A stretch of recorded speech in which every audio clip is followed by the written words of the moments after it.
Today is another day. It is May 23rd, 2026. And 2 years ago, I had a girl in my youth group.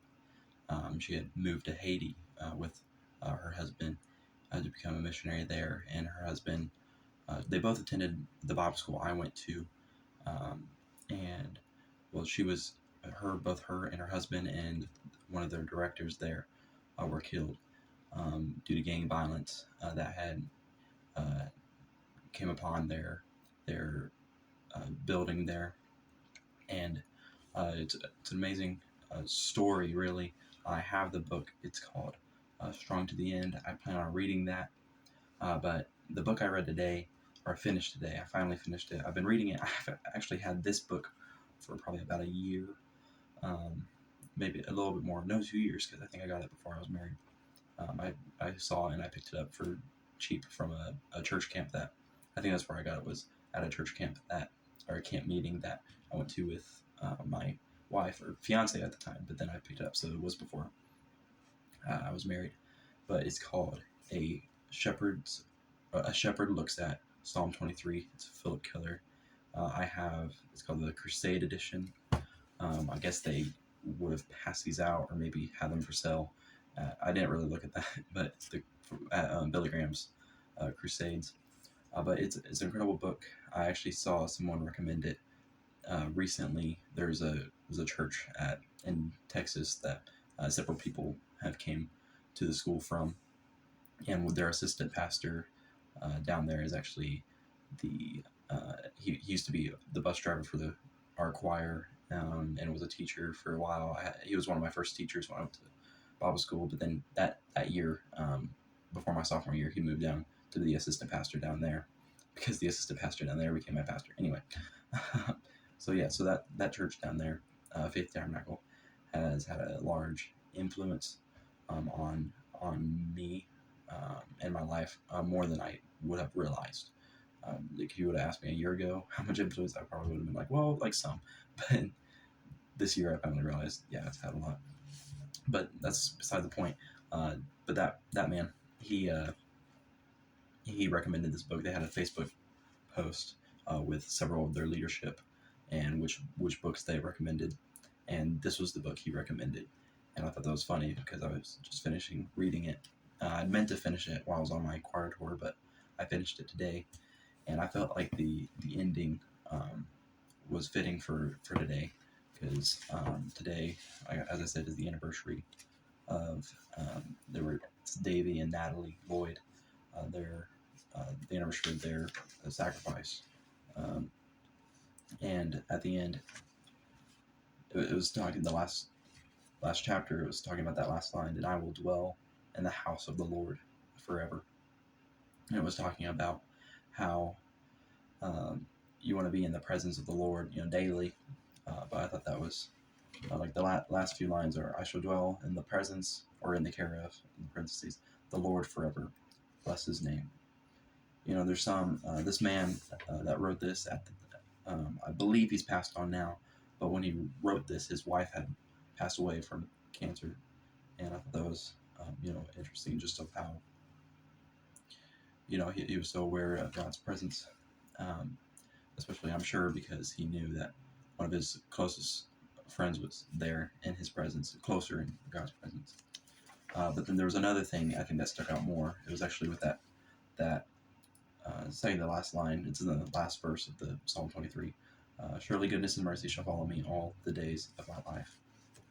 And if I can find it, it says it right here, I believe. Here we go. Sorry, I'm trying to find it.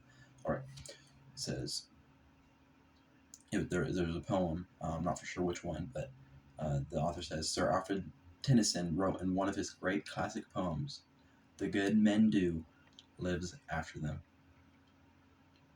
He has a question later down, or I'll just read this excerpt. He says, on one occasion, two friends spent a few days in our home while passing through en route to some engagements in the East.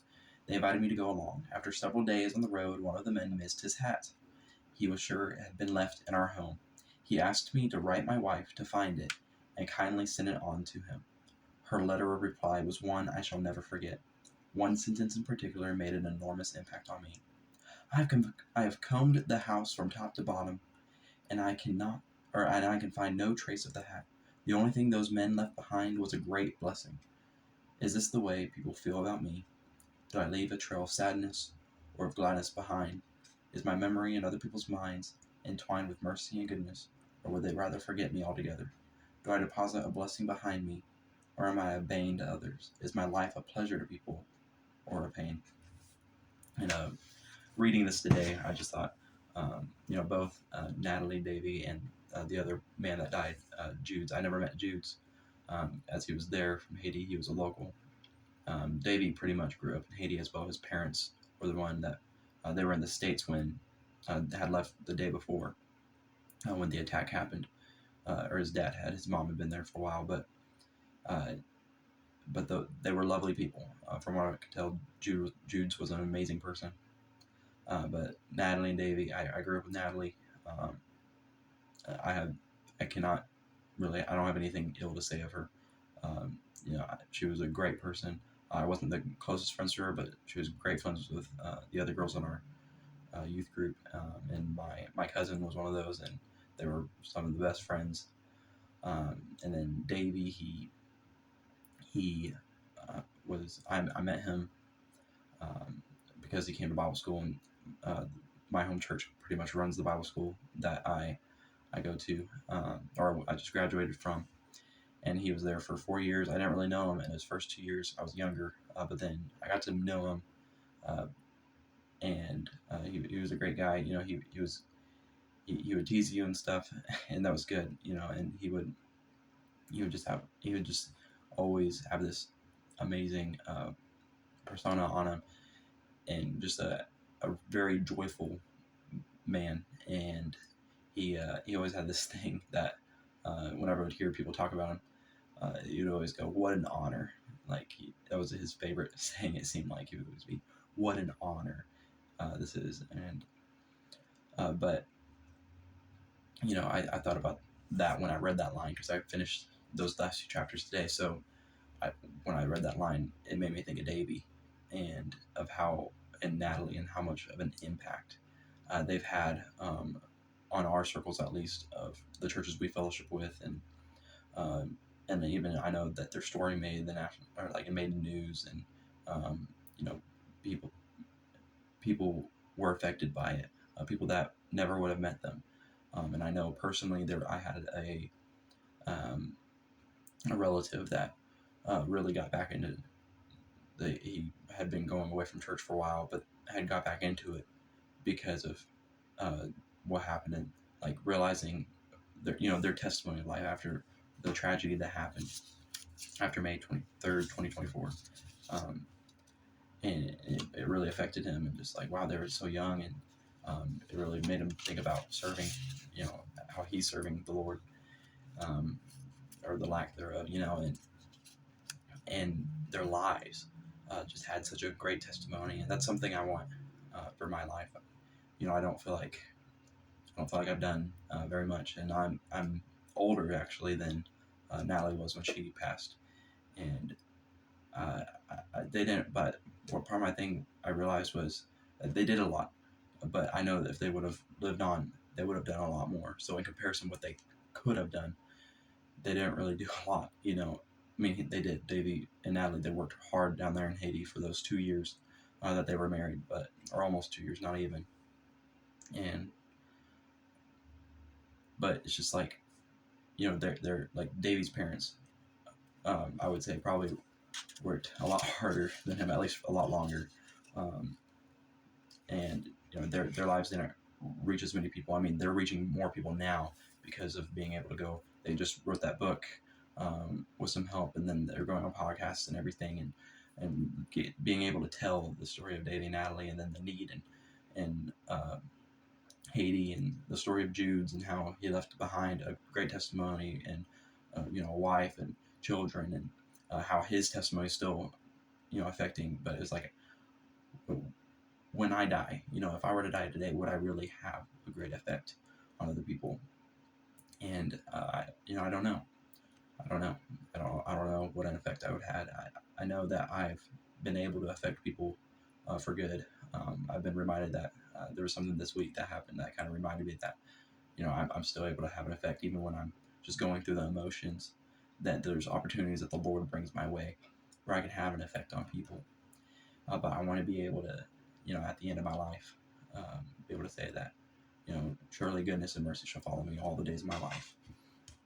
And and this author, he explained, that the Lord, he makes sure that as you follow him, and if you're following him, it's just going to naturally proceed as because it's really this psalm is probably more talking about, the right, that line. It seems to be talking more, at least to me, from what I understand, is like God's goodness and mercy will follow me. So therefore, it's like it's I'm being blessed by the Lord.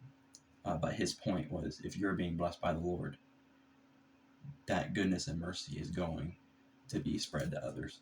And I thought that was, a really just incredible way to look at it. And I actually I read that chapter about a year ago, a little over, because I knew I wanted to use that portion of scripture in a little devotion I gave, and I remember reading it then. But reading it now, reading it especially today, it just like, it really changes the thought. But this is really didn't plan to take a whole lot of time, but I just wanted to recommend this book, A Shepherd Looks at Psalm 23 by Philip Keller. It's a great book, and I recommend it. And then also get Strong to the End. I'll grab it so you can see it. Get Strong to the End. I haven't read it yet. I might start it tonight. Probably fitting to start it today. But I want to take I don't know if I want to rush through it or if I want to take my time with it. So we'll see if I get to it today. But yeah, but let your life be a light for others. That's what I want to do each part of my life, and I want to spread the goodness of the Lord.